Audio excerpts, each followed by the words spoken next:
आपको बताएं कि तहरीक इंसाफ को लाहौर में बड़ा झटका लगा। हल्का NA 119 से PTI के नामजद आजाद उम्मीदवार महर मोहम्मद वसीम हजारों कारकुनान के साथ नून लीग में शामिल हो गए।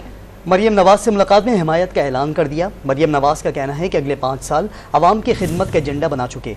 नवाज शरीफ को निकाल दें, मुल्क में खंडरात के सिवा कुछ नहीं बचता। मजीद जानते हैं डॉन न्यूज़ के नुमाइंदे अदनान शेख से। अदनान बताएगा तहरीक इंसाफ को जो लाहौर में झटका लगा है, उम्मीदवार का क्या कहना है?